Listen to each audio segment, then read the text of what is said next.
तो चलिए प्यारे बच्चों, अब हम देखेंगे नेक्स्ट क्वेश्चन को। ये जो क्वेश्चन है ये जेईई मेन 2014 में आया हुआ क्वेश्चन है और काफी अच्छा क्वेश्चन है। तो आप देख सकते हैं इस क्वेश्चन का फिगर कुछ इस तरीके का है। अगर आप लोगों को ऐसे क्वेश्चंस में दिक्कत आती हो तो इस वीडियो को पूरा देख लीजिएगा, जिससे ना सिर्फ ये क्वेश्चन बल्कि ऐसे तमाम क्वेश्चन जो आपके एग्जाम में आने वाले हैं वो सारे क्वेश्चंस आप काफी आसानी से सॉल्व कर पाओगे। तो चलिए प्यारे बच्चों, एक बार क्वेश्चन को ध्यान से पढ़ते हैं, फिर हम क्वेश्चन को सॉल्व करेंगे। चलिए एक बार क्वेश्चन को पढ़ते हैं। तो देखिएगा, there is a circular tube in a vertical plane, two liquids which do not mix and of densities d1 and d2 are filled in the tube. Each liquid subtends 90-degree angle at center. Radius joining their interface makes an angle alpha with vertical. Ratio d1 upon d2 is. तो प्यारे बच्चों, question को हम लोगों ने पढ़ लिया है। क्वेश्चन को एक बार और समझ लेते हैं फिगर से भी, तब हम इसमें आगे बढ़ेंगे। तो चलिए क्वेश्चन पेपर को रखते हैं और एक बार और समझ लेते हैं। तो देखिएगा, यहाँ पर प्यारे बच्चों ये ट्यूब कैसी है, सर्कुलर ट्यूब है, ये तो आपको नजर आ ही रहा है। यहाँ पर दो प्रकार के लिक्विड भरे हुए हैं इस ट्यूब में। देखिएगा, यहाँ से ये जो लिक्विड नजर आ रहा है इस लाइन तक, तो इस लाइन तक इधर जो लिक्विड है ये एक प्रकार का लिक्विड है, और इस लाइन के इधर अगर हम देखें तो इस लाइन के इधर जो लिक्विड है वो एक अलग प्रकार का लिक्विड है। कहने का मतलब इस लाइन के इधर और इधर दोनों अलग अलग प्रकार के लिक्विड है। ठीक है, इधर जो लिक्विड है इसकी डेंसिटी d1 है और इधर जो लिक्विड है इसकी डेंसिटी d2 है। एक और चीज बोली गई है कि ये जो लाइन है ना, ये जो लाइन है, इस लाइन को सेंटर से मिलाने वाली जो रेडियस है वो रेडियस प्यारे बच्चों इस वर्टिकल से अल्फा एंगल बना रही है। ऐसा भी क्वेश्चन में बोला गया है। और क्या क्वेश्चन में बोला गया है, और ये बोला गया है कि ये दोनों लिक्विड्स सेंटर पर 90 डिग्री का एंगल बना रहे हैं। कहने का मतलब अगर हम देखें इस लिक्विड को तो देखिएगा ये जो लिक्विड है ये सेंटर पर यहां से यहां तक का एंगल बना रहा है, यहां से यहां तक। तो ये जो एंगल होगा ये 90 डिग्री का होगा। इसी तरीके से अगर मैं इस लिक्विड को देखूं तो ये लिक्विड भी सेंटर पर 90 डिग्री का एंगल बना रहा है। कहने का मतलब ये जो एंगल होगा ये भी 90 डिग्री का एंगल होगा। तो इतनी बातें हमको इस क्वेश्चन से पता चली। हमको बताना क्या है, हमको बताना है d1 अपान d2। तो d1 अपान d2 कितना होगा, यानी दोनों लिक्विड्स की डेंसिटीज का रेशियो हमसे पूछा गया है। अब देखिए प्यारे बच्चों, ऐसे क्वेश्चंस को अगर आपको सॉल्व करना है काफी आसानी से तो मात्र आपको दो बातें याद होना चाहिए। एक तो ये बात कि किसी भी लिक्विड के किसी एक पॉइंट पर प्रेशर सेम होगा, भले ही वहां पर प्रेशर लिखने के तरीके अलग अलग हों। कहने का मतलब मेरे ये हुआ कि अगर किसी लिक्विड के किसी एक पॉइंट पर प्रेशर लिखने के एक से अधिक तरीके हैं तो उन सभी तरीकों से जो प्रेशर आएगा उनकी वैल्यूज सेम होंगी। क्यों सेम होंगी? क्योंकि किसी एक पॉइंट पर एक से अधिक प्रेशर की वैल्यूज नहीं हो सकती। किसी एक पॉइंट पर कोई एक ही प्रेशर होगा, प्रेशर की कोई एक ही वैल्यू होगी प्यारे बच्चों। तो यहाँ पर अगर हम यहाँ से यहाँ तक जहां भी लिक्विड है कोई भी पॉइंट ले लें प्यारे बच्चों, कोई भी पॉइंट, तो वहां पर अगर एक से अधिक हमारे पास प्रेशर लिखने के तरीके हैं तो हम लिखेंगे तो एक से अधिक तरीकों को, लेकिन वहां जो वैल्यूज मिलेंगी एक से अधिक तरीकों से वो सभी एक दूसरे के उपकर होंगी। इस बात को ध्यान रखना है। तो यहाँ पर एक बात तो आपको ये याद रखनी चाहिए। दूसरी ये कि किसी पॉइंट पर प्रेशर हम लिखते कैसे हैं। ठीक, तो इन दोनों ही बातों को मैं आपको काफी अच्छे से समझाने वाला हूं ताकि आप दोबारा से ऐसे क्वेश्चन कभी गलत ना करो। तो चलिए हम समझते हैं। देखिए, पहली बात तो ये थी हमारी कि कोई भी पॉइंट ले लो, है ना। तो हम इस लिक्विड में कोई भी पॉइंट ले लें। लेट्स सपोज हमने यहाँ पर कोई पॉइंट ले लिया, ये पॉइंट ले लिया। अगर इस पॉइंट पर मैं देखूं तो यहाँ पर मैं दो तरीके से प्रेशर लिख सकता हूँ। कैसे? इस पॉइंट के ऊपर ये जो लिक्विड नजर आ रहा है इसकी वजह से यहाँ पर प्रेशर लिख सकता हूं, और इस पॉइंट के इधर ये जो लिक्विड है यहां से यहां तक जो लिक्विड है इस लिक्विड की वजह से यहां पर प्रेशर लिख सकता हूं। लेकिन चूंकि पॉइंट एक ही है तो यहां पर प्रेशर की वैल्यू एक ही होगी। इसका मतलब इधर जो लिक्विड है इसकी वजह से जो प्रेशर निकल के आएगा और इस पॉइंट इधर जो लिक्विड है इसकी वजह से जो प्रेशर निकल के आएगा उनकी वैल्यूज एक दूसरे के सेम होंगी, यानी इक्वल होंगी, है ना। तो जैसे इक्वल करोगे ना तो आपका क्वेश्चन सॉल्व होने लगेगा। मतलब जो इक्वल करने पर जो इक्वेशन मिलेगी उस इक्वेशन को सॉल्व कर लोगे तो आपका आंसर निकल जाएगा। तो काफी आसान है। बस अब आपको दूसरा काम क्या याद रखना चाहिए कि मान लीजिए आपने ये पॉइंट ले लिया, इस पॉइंट पर आप प्रेशर लिखना चाहते हो, तो अब इस लिक्विड की वजह से यहां पर अगर प्रेशर लिखना है तो इस लिक्विड की वजह से प्रेशर कितना लिखूं, कैसे लिखूं, ये आना चाहिए। तो दो बातें पता होनी चाहिए कि किसी पॉइंट पर प्रेशर भले ही अलग अलग तरीके से लिखा जाए लेकिन उनकी वैल्यू सेम होनी चाहिए। और दूसरी बात ये कि हम प्रेशर कैसे लिखें, यानी अगर मैं इतने लिक्विड की वजह से यहाँ पर प्रेशर लिखना चाहता हूं तो क्या होगा। ठीक, तो अब हम ये देख लेते हैं कि कैसे लिखना है प्रेशर, है ना। तो चलिए यहाँ पर देख लेते हैं। मान लीजिए मेरे पास ये कोई ट्यूब है प्यारे बच्चों, इस तरीके की ये ट्यूब, और मान लीजिए यहाँ तक इसमें ऐसे लिक्विड भरा हुआ है, ऐसे यहाँ पे ऐसे लिक्विड भरा हुआ है। मान लेते हैं कि ऊपर यहाँ पर एयर है, अगर एयर है तो ऊपर यहाँ पर प्रेशर तो P नॉट होगा। अगर मान लीजिए मैं यहाँ पर ये डिस्टेंस चल के आया नीचे और मान लीजिए ये डिस्टेंस h है और इसकी डेंसिटी रो है इस लिक्विड की, तो प्यारे बच्चों इस पॉइंट पर प्रेशर क्या होगा, तो इस पॉइंट पर अगर मुझे प्रेशर लिखना है तो ये हो जाएगा P not plus row GH। ठीक, आप लोगों ने ये चीज पढ़ा भी होगा। ठीक, अगर यहाँ पर एयर है तो P नॉट रहेगा, अदरवाइज यहाँ पर P नॉट नहीं रहेगा। तो अगर हम एयर मान भी ले तो यहाँ पर P नॉट, अगर हम h डिस्टेंस चल के आ गए तो रो GH से ये प्रेशर बढ़ जाएगा। तो कुल मिलाकर के यहाँ पर अगर हम वर्टिकली h डिस्टेंस चल के आए हैं नीचे तो यहाँ पर रो GH से प्रेशर बढ़ जाएगा। यहाँ पर प्रेशर कुछ भी हो उससे कितना बढ़ जाएगा, अगर h डिस्टेंस चल के आए हो और लिक्विड की डेंसिटी रो है तो रो GH से प्रेशर बढ़ जाएगा। अब देखिए यहाँ पर यही जो ट्यूब है मैं इस तरीके से ना लेकर के कुछ अलग सा शेप लेता। मान लीजिए मैंने ऐसी ट्यूब ले ली, ऐसी ट्यूब ले ली प्यारे बच्चों, ऐसी ये ट्यूब ले ली, ठीक है ऐसी, और मान लेते हैं कि लिक्विड का जो लेवल है वो वही है, यानी कि यहां से वर्टिकल h हाइट पर इसका लेवल ऊपर नजर आ रहा था, तो यहां से वर्टिकली h डिस्टेंस ही हमको यहां पर भी मिल रही है। ठीक है, ऐसा हम मान रहे हैं क्योंकि हम लेवल सेम लेकर चल रहे हैं। अब देखिए अगर लेवल सेम है, कहने का मतलब अगर वर्टिकल डिस्टेंस सेम है, अब अगर मैं यहाँ पर प्रेशर पूछूं कि यहाँ पर प्रेशर क्या होगा, तो यहाँ पर अगर एयर है तो यहाँ तो P नॉट, लेकिन अगर वर्टिकल डिस्टेंस h चले हो तो यहाँ पर प्रेशर क्या लिखूंगा, तो P not plus row GH। ठीक, अब यहाँ पर देखिए यहाँ पर इसका शेप अलग था लेकिन वर्टिकल हाइट वही थी जो यहाँ पर थी, इसलिए यहाँ पर प्यारे बच्चों इसके प्रेशर में कोई चेंज नहीं आया। तो कुल मिलाकर के हाइट पर डिपेंड करता है, वर्टिकल डिस्टेंस आप कितना चल रहे हो इस पर डिपेंडेंट होगा, ना कि शेप पर। अब शेप पर क्यों नहीं डिपेंडेंट होगा, तो आप लोगों ने पढ़ा होगा यहाँ पर नॉर्मल फोर्सेस लगते हैं प्यारे बच्चों, यहाँ पर नॉर्मल फोर्सेस लगेंगे, ऐसे नॉर्मल फोर्स लगेंगे, है ना, ऐसे नॉर्मल फोर्स लगेंगे। तो ये नॉर्मल फोर्स प्यारे बच्चों कुछ इस तरीके से लगते हैं कि फाइनली ये सब बैलेंस होकर के प्रेशर इतना ही निकल के आता है। मान लीजिए इसका डायमीटर सेम है, यहाँ इसका डायमीटर सेम है, इसके डायमीटर सेम है, मतलब इन दोनों का डायमीटर अगर सेम है तो इसका शेप ऐसा है, इसलिए यहाँ पर ज्यादा लिक्विड होगा, ज्यादा मात्रा में होगा। तो कुछ लोग तो ये सोचेंगे कि इसमें ज्यादा मात्रा में लिक्विड है इसलिए यहाँ पर ज्यादा प्रेशर होना चाहिए, लेकिन चूंकि यहाँ पे नॉर्मल फोर्सेस भी लगेंगे, कुछ इस तरीके से लगेंगे प्यारे बच्चों, नॉर्मल फोर्स तो यहाँ भी लगेंगे, लेकिन यहाँ कुछ इस तरीके से अप्लाई होंगे कि फाइनली जो प्रेशर नजर आएगा वो उसी तरीके से वेरी होता नजर आएगा जैसा कि यहाँ पर था। तो कुल मिलाकर के शेप कैसी भी हो, वर्टिकल हाइट अगर सेम है तो जो प्रेशर होगा वो सेम होगा। तो शेप से मतलब नहीं है, हमें वर्टिकल हाइट से मतलब है। अब देखिए हम नीचे आ रहे थे तो प्रेशर बढ़ रहा था, ऊपर जाएंगे तो प्रेशर घट जाएगा, ये समझ लीजिएगा। लेकिन चाहे नीचे से ऊपर जाओ, ऊपर से नीचे आओ, हमें सिर्फ वर्टिकल डिस्टेंस से मतलब होगा। अब अगर हम वर्टिकली h ऊपर जाते हैं तो रो GH से प्रेशर घट जाएगा। ठीक है, अब शेप कैसा भी हो लेकिन आप वर्टिकल कितना ऊपर जा रहे हो ये देखना है बस। तो वर्टिकल हाइट से मतलब होगा चाहे आप ऊपर आओ चाहे नीचे आओ। अब मान लीजिए देखिए यहाँ पर कैसी ट्यूब है, यहाँ पे सर्कुलर ट्यूब है, तो अगर हम कोई सर्कुलर ट्यूब ले लें ऐसी, यहाँ पे ज्यादा जगह तो नहीं है तो हम ऐसे बना लेते हैं, मान लीजिए ये सर्कुलर ट्यूब है प्यारे बच्चों। ठीक, लेकिन जैसे कि लेवल यहाँ तक था, यहाँ भी लेवल हम इतना ही ले लेते हैं, थोड़ा सर्कुलर ट्यूब को बड़ा बना लीजिए ऐसे, ये लेवल मान लीजिए ये लिक्विड है, ये लिक्विड है। अब मान लीजिए मैं यहाँ पर प्रेशर पूछता हूँ, अगर यहाँ पर एयर है तो यहाँ तो P नॉट, और यहाँ पे जो वर्टिकल हाइट है वो h ही मिल रही है, इसलिए यहाँ पर भी जो प्रेशर लिखा जाएगा वो इतना ही लिखा जाएगा। ठीक है, P not plus row GH। इसकी शेप से मतलब नहीं है, वर्टिकल हम कितना चले हैं इससे मतलब है। चलिए प्यारे बच्चों आप लोग प्रेशर लिखना भी सीख गए, अब हम यहाँ पर इस क्वेश्चन को सॉल्व करेंगे। तो दो ही बातें याद रखनी थी कि किसी एक पॉइंट पर प्रेशर की वैल्यू सेम होगी चाहे जितने तरीके से आप वहां पर लिखो प्रेशर, और दूसरा कि आपको प्रेशर लिखना कैसे है।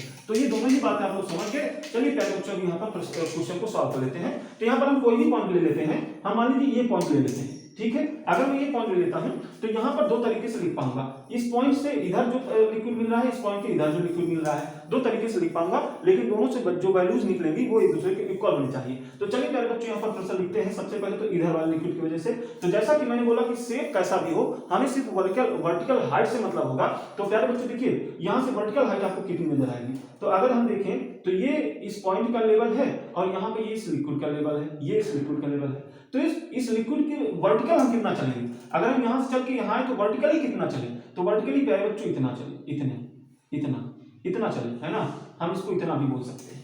तो हम वर्टिकल कितना चले वो बस देखना है। तो प्यारे बच्चों अगर मैं मान लूं कि यहाँ पर एयर है, ऐसा तो क्वेश्चन में नहीं बोला गया कि यहाँ पर एयर है कि नहीं है, आप एयर लेकर करोगे तो भी आंसर में कोई बदलाव नहीं आएगा, क्वेश्चन का आंसर वही आएगा, और अगर एयर नहीं लेते हो तो भी क्वेश्चन के आंसर में कोई बदलाव नहीं आएगा। तो आप ले भी सकते हो नहीं ले सकते हो। तो चलिए मैं एयर मान लेता हूँ कि यहाँ पर एयर है, तो यहाँ ऊपर P नॉट का प्रेशर होगा। अब इतना आप नीचे चल के आए तो यहाँ पर प्रेशर क्या लिखूंगा प्यारे बच्चों, तो P नॉट प्लस आप कितना वर्टिकली चले हो वो देखना है। तो अगर ये h हाइट है तो प्यारे बच्चों इसकी डेंसिटी तो कितना है d1, तो d1 gh। अब h है कितना, तो h देख लो, तो h की जगह में वही लिख देंगे। तो h कितना होगा उसके लिए जरा देखो, एक चीज और कर लो h को देखने के लिए, यहां से ये एक हॉरिजॉन्टल लाइन खींच लो, ये एक हॉरिजॉन्टल लाइन सेंटर से जाती हुई खींच लिया। अब आपको क्वेश्चन में बोला गया था कि ये एंगल 90 डिग्री है, ये एंगल भी 90 डिग्री है, ऐसा मैं पहले बता चुका हूं, क्योंकि ये लिक्विड भी यहाँ पर 90 डिग्री एंगल बना रहा है और ये लिक्विड भी। तो प्यारे बच्चों देखिए, ये यहां से यहां तक ये 90 डिग्री का एंगल बना रहा है। अब ये एंगल अल्फा है तो ये कितना हो जाएगा 90 माइनस अल्फा। अगर हम देखें तो ये हॉरिजॉन्टल लाइन है, ये वर्टिकल है, तो इनके बीच में भी 90 डिग्री का एंगल होगा। अब ये तो 90 माइनस अल्फा था, तो ये कितना बचेगा अल्फा, बिल्कुल अल्फा बचेगा, ऐसे ये भी अल्फा बचेगा। तो इस तरीके से ये एंगल है। अब देखिएगा, अब अगर हम हाइट देखना चाहें तो कैसे देखोगे, देखिए ये हाइट अगर देखिए यहां से यहां तक ये हाइट सीधा नहीं बन रहा, सीधा सीधा ऐसा, ये अगर हम यहां से यहां तक की डिस्टेंस देखें तो ये तो रेडियस है और ये एंगल अल्फा है, तो ये कितना डिस्टेंस हो गया r sin अल्फा। तो प्यारे बच्चों ये डिस्टेंस यानी ये डिस्टेंस r sin अल्फा हो गई, यहां से यहां तक की टोटल डिस्टेंस r है, तो ये कितने बचा, h कितना बना r minus r sin alpha, है ना। तो r minus r sin alpha ये यहां पर लिख देंगे। तो ये यहां पर प्रेशर लिखा जाएगा इस पॉइंट पर इधर वाले लिक्विड की वजह से। अब इधर वाले की वजह से लिखे तो यहां पर वर्टिकल हाइट क्या मिल रही है ऊपर, देखिए ये लेवल है, ये इस पॉइंट का लेवल है, इस पॉइंट के ऊपर कितनी वर्टिकल हाइट मिल रही है ये देखना है। लेकिन यहाँ पर दिक्कत ये है कि यहाँ इस वर्टिकल हाइट के दौरान आपको दो प्रकार के लिक्विड मिलेंगे। एक तो ये जो लिक्विड है ये पहला वाला लिक्विड ही है, यहाँ तक तो पहला वाला लिक्विड ही है, यानी इस हाइट तक, इस हाइट तक, इस पॉइंट से इस हाइट तक, इस हाइट तक तो पहला वाला लिक्विड है, इसके ऊपर फिर दूसरा वाला लिक्विड है। तो यहाँ पर प्यारे बच्चों प्रेशर को हम ध्यान से लिखेंगे, दो प्रकार के लिक्विड यहाँ पर हमको मिलने वाले हैं, ठीक है। तो यहाँ पर अगर हम यहाँ से वर्टिकल हाइट देखें तो यहाँ से यहाँ तक प्यारे बच्चों इसको सीधा सीधा बनाएंगे, इसको सीधा सीधा बनाएंगे, देखिए इस लेवल तक ये D2 डेंसिटी वाला आपको लिक्विड नजर आ रहा है, और फिर यहाँ से यहाँ तक इस लेवल तक, जिस लेवल पे हमारा पॉइंट है इस लेवल तक फिर D1 डेंसिटी वाला जो लिक्विड है वो नजर आ रहा है। तो कैसे प्रेशर लिखेंगे वो ध्यान से देखिएगा, यहाँ पर तो एयर है तो यहाँ तो P0 का प्रेशर लिखा जाएगा। इसके बाद आप कितना नीचे आए हो D2 में, ठीक है। तो D2 वाले लिक्विड में कितना नीचे आए तो देखिएगा, अगर हम देखें ये डिस्टेंस, तो ये डिस्टेंस प्यारे बच्चों इस डिस्टेंस की इक्वल होगी, और अगर ये एंगल अल्फा है तो ये डिस्टेंस कितनी हो जाएगी, ये वाली डिस्टेंस, तो प्यारे बच्चों ये हो जाएगी r sin अल्फा, ठीक। और बात करें कि ये डिस्टेंस कितनी हो जाएगी, ये डिस्टेंस तो इस डिस्टेंस की इक्वल, ये डिस्टेंस कितनी हो जाएगी, तो ये डिस्टेंस r है, ये अल्फा है, तो ये r cos अल्फा, तो ये डिस्टेंस हो जाएगी r cos अल्फा। कहने का मतलब D2 लिक्विड में जो हमें वर्टिकल हाइट मिली, वर्टिकल हाइट वो मिली r sin alpha plus r cos alpha. तो यहां तक जो प्रेशर लिखा जाएगा वो क्या लिखा जाएगा, इस लेवल तक वो लिखा जाएगा P0 प्लस ये P0 तो है ना। अब इतना नीचे आ गया वर्टिकल तो कितना प्रेशर बढ़ गया होगा, तो डेंसिटी तो यहाँ पर D2 थी, G और H कितना है, तो R sin alpha plus R cos alpha. तो इतना प्यारे बच्चों इस लेवल तक प्रेशर हो गया, यानी इस पॉइंट तक हमको तो आना है, इस लेवल तक यानी इस पॉइंट तक। तो अभी हम इतना वर्टिकल हाइट और चलना है, लेकिन ये जो हाइट है हम D1 में चल रहे हैं। तो प्यारे बच्चों इतना जो प्रेशर था यहाँ पर वो है ही, लेकिन बढ़ कितना जाएगा, तो वर्टिकली कितना नीचे चले हो, तो देखो इसी में हम ऐड करेंगे, इसी में ऐड करेंगे। ये तो इस पॉइंट का है तो मैं इस पॉइंट पर लिखने वाला हूं, या इस पॉइंट पर लिखने वाला हूं, तो कितना हो जाएगा इस पॉइंट पर, ठीक है देखेंगे तो P0 plus D2G R sin alpha plus R cos alpha plus D1 में कितना वर्टिकल हाइट चले, तो ये हाइट कितनी हो जाएगी, तो यहां से यहां तक तो ये पूरा R है, इसकी वैल्यू रेडियस है, और ये वैल्यू R cos अल्फा है, तो इतनी कितनी बनेगी R minus R cos alpha. तो डेंसिटी तो D1 थी इंटू G, और कितनी हाइट चले वर्टिकली, तो R minus R cos alpha, इतना ना। तो ये रही प्यारे बच्चों यहां से यहां तक के कारण प्रेशर। अब ये वैल्यूज एक दूसरे के इक्वल होने चाहिए, क्योंकि सेम पॉइंट के लिए लिखी गई है ना। तो चलिए इक्वल कर लेते हैं प्यारे बच्चों। तो जैसे ही इसको इक्वल करूंगा तो मैं डायरेक्टली इसके इक्वल में इसको लिख रहा हूं यहाँ पर P0 plus D2G R sin alpha plus R cos alpha plus D1G R minus R cos alpha. अब यहां पर अगर हम देखें तो P0 से P0 कैंसिल। अब हमें D1 अपॉन D2 चाहिए, तो D1 वाले टर्म एक तरफ रख लो, D2 वाला एक तरफ। तो D1 का ये टर्म इधर है तो इसको इधर ले आओ। तो चलिए लिखते हैं, तो ये वाला एक टर्म तो यहाँ पर पहले से ही है, तो लिखो D1G। एक काम करो R को कॉमन ले लो यहाँ पर, तो 1 माइनस sin अल्फा, और ये इधर माइनस के साथ आएगा तो D1G R को यहाँ से भी कॉमन ले लो, तो 1 माइनस cos अल्फा। अब तो सिर्फ कैलकुलेशन है, कुछ नहीं बचा क्वेश्चन में। अब आप इसको खुद भी कर सकते हो, कैलकुलेशन है, यहां से भी R कॉमन ले सकते हो, तो अंदर बचेगा sin alpha plus cos alpha, ठीक है। अब यहाँ पर अगर हम देखें तो कुछ चीजें कैंसिल हो जाएंगी, जैसे हम यहाँ से r को कॉमन लेकर के इधर r से कैंसिल कर सकते हैं और g को भी कैंसिल कर सकते हैं। तो देखिए यहाँ पर क्या बचेगा, तो यहाँ पे हम इन दोनों से d1 को अगर कॉमन ले लें तो क्या बचेगा अंदर 1 माइनस साइन अल्फा, इधर बचेगा -1 और प्लस कॉस अल्फा, ऐसा बच जाएगा। इधर बचेगा d2 sign alpha plus cos alpha, ठीक है। यहाँ से अगर हम देखें तो -1 से +1 कैंसिल हो जाएगा और देखिए ये क्या है, तो ये पूरी वैल्यू यहाँ पर इसके अपान में ले आओ और d2 को इधर ले आओ तो d1 अपान d2 निकल जाएगा। तो देखिएगा d1 अपान d2 कितना हो जाएगा, तो इधर देखिए यहाँ पर sine alpha plus cos alpha को मैं लिख सकता हूँ cos alpha plus sine alpha, तो मैं यहाँ पर लिख के ले रहा हूँ cos alpha plus sine alpha. Upon में इधर क्या मिलेगा, तो देखिए cos alpha minus sine alpha, cos alpha minus sine alpha. अब एक काम करो, कॉस अल्फा को ऊपर से कॉमन ले लो और नीचे से कॉमन ले लो। तो जैसे ही आप ऊपर और नीचे से कॉस अल्फा को कॉमन लोगे तो इधर कॉस अल्फा मिलेगा, इधर कॉस अल्फा, तो वो एक दूसरे को कैंसिल कर देंगे और यहाँ फाइनल जो रिजल्ट मिलेगा, यहाँ मिलेगा 1 प्लस tan अल्फा अपान 1 माइनस tan अल्फा, और यही आपका आंसर आ रहा है d1 अपान d2 का। तो प्यारे बच्चों ये रहेगा आंसर। अब ये तो मैंने आपको सिर्फ तरीका बताया कि आप कहीं भी कर सकते हो, इसको और आसान बनाया जा सकता है। इसकी आसान क्या है, तरीका तो यही है, आसान क्या बनाया जा सकता है, लेकिन कैलकुलेशन को छोटा कर सकते हैं, ठीक है। आप एक काम करते, आप यहाँ पर प्रेशर लिखते, यहाँ पर अगर प्रेशर लिखते तो देखिए इसके ऊपर एक प्रकार का लिक्विड है, इसके इधर एक प्रकार का लिक्विड है, मतलब यहाँ पर अगर देखते हैं तो इस लेवल के ऊपर 2 प्रकार के लिक्विड मिल रहे हैं, तो आपको 2 प्रकार यहाँ पर 2 बार प्रेशर लिखना पड़ा, ठीक है, 2 बार प्रेशर लिखना पड़ा। लेकिन यहाँ पर एक बार में ही लिक्विड मतलब प्रेशर लिख सकते हो, एक तो इसके ऊपर इस वाले लिक्विड की वजह से डायरेक्टली और इधर इस वाले लिक्विड की वजह से डायरेक्टली। कैसे लिख सकते थे, तो मैं थोड़ा सा मिटा करके इसको बता देता हूँ, तुरंत लिख देते हैं। हम कोई भी पॉइंट ले सकते हैं, लेकिन हम ऐसा पॉइंट ले जहां पर प्रेशर लिखना थोड़ा आसान हो, ठीक है, ऐसा पॉइंट ले। बाकी आप कोई भी पॉइंट ले सकते हो, लेकिन बस आपकी कैलकुलेशन बढ़ जाएगी, ठीक। जैसे मैं अगर ये वाला पॉइंट लेता ना, तो अगर देखें तो ये जो पॉइंट है ना, इस पर जो प्रेशर होता प्यारे बच्चों, वो यही होता जो यहाँ पर होता। क्यों होता प्यारे बच्चों ऐसा, क्योंकि देखिए जब हम यहाँ पर लिखते तो हम इस लिक्विड पर चलेंगे, तो देखिए पहले तो हम बॉटम तक आते, तो बॉटम तक वर्टिकल जितना चलते, मान लीजिए हमने यहाँ तक आया तो यहाँ तक जो वर्टिकल हाइट मिलेगी, इसके बाद हम फिर ऊपर चलते, तो देखिए यहाँ से यहाँ तक आने पर प्रेशर बढ़ता, अब यहाँ पर प्रेशर घटेगा, तो देखिए इस लेवल से हमें इस लिक्विड पर पहले हमें आकर के फिर यहाँ पर है, तो इसी लेवल पर फिर से आ गए। अब इस लेवल से जितना वर्टिकल हाइट नीचे चलते उतना हम ऊपर भी तो चले होंगे, तभी तो उसी लेवल पर आए हैं। तो देखिए यहाँ तक प्रेशर बढ़ेगा, अभी आप नीचे जा रहे हो तो फिर प्रेशर बढ़ेगा, लेकिन अब फिर से ऊपर जा रहे हो तो फिर प्रेशर घटेगा। अब प्रेशर घटेगा कितना, इस यहाँ से यहाँ तक जितनी हाइट चलने में जो प्रेशर बढ़ा था उतनी हाइट ऊपर चल गए तो उतना ही प्रेशर घट जाएगा। तो कुल मिलाकर के यहाँ तक जितना बढ़ा था उतना तो बढ़ा था, लेकिन इसके आगे जो बढ़ा था वो वही घट गया, उतनी ही वैल्यू से घट भी गया होगा, क्योंकि उतनी हाइट हम फिर से ऊपर चले थे। तो कुल मिलाकर यहाँ जो प्रेशर था ना, वही प्रेशर यहाँ पर लिखेंगे, तो डायरेक्टली यहाँ पर प्रेशर लिख सकते हो इतनी हाइट निकाल करके। और ये हाइट लिखना आसान है, कैसे देख सकते हैं, ये जो हाइट, ये यहाँ तक की हाइट वो r cos अल्फा है और यहाँ तक की जो हाइट है वो r sin अल्फा है, आगे देख चुके हैं। तो ये जो हाइट है मतलब इतनी हाइट ये वर्टिकल है। तो प्यारे बच्चों यहाँ पर देखिए क्या लिखूंगा प्रेशर, यहाँ पर प्रेशर डायरेक्टली तो P not plus d1 into g, और वर्टिकल हाइट कितनी मिली, तो r cos alpha minus r sin alpha, तो r cos alpha minus r sin alpha, ये डायरेक्टली हमें लिख दिया।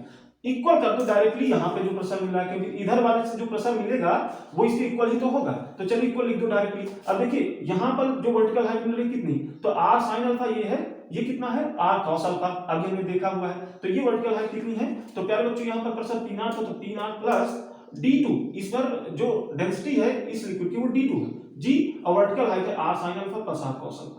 ये डायरेक्टली आप लिख सकते थे, यहाँ पे डायरेक्टली इसको सॉल्व कर सकते थे। r इधर से कॉमन लेके इधर से कॉमन लेके r को भी कैंसिल कर लोगे और g को भी कैंसिल कर लोगे, और जो d1 अपान d2 यहाँ से मिलेगा वो डायरेक्टली आप लिख सकते हो। r को कैंसिल कर चुके ना, तो r को कॉमन लेकर कैंसिल कर दिया, तो यहाँ पर sin alpha plus cos alpha केवल बचेगा, और यहाँ नीचे बचेगा क्या, cos alpha minus sin alpha केवल, ठीक है। इसको जैसे ही सॉल्व करोगे cos अल्फा को कॉमन लेकर, तो ऊपर बनेगा 1 plus tan alpha, 1 plus tan alpha, नीचे बनेगा 1 माइनस tan अल्फा। तो यहाँ से डायरेक्टली आंसर निकाल सकते थे। आप कोई भी पॉइंट ले सकते हो, लेकिन बस आपकी कैलकुलेशन बढ़ सकती है। तो सबसे उचित जो पॉइंट है यहाँ पर कैलकुलेशन कम करने के लिए वो ये वाला पॉइंट था, ठीक है, ये वाला पॉइंट, क्योंकि इसके इधर एक प्रकार का लिक्विड है, इसके इधर एक दूसरा प्रकार का लिक्विड है, तो किसी भी पॉइंट के ऊपर दो प्रकार के लिक्विड नहीं मिल रहे हैं। इस पॉइंट के ऊपर दो प्रकार के लिक्विड नहीं मिल रहे, जिसे हमें दो बार प्रेशर नहीं लिखना पड़ेगा, एक बार में इधर का प्रेशर, एक बार में इधर का प्रेशर। ठीक, तो चलिए पहले क्वेश्चन को समझ पाए होंगे।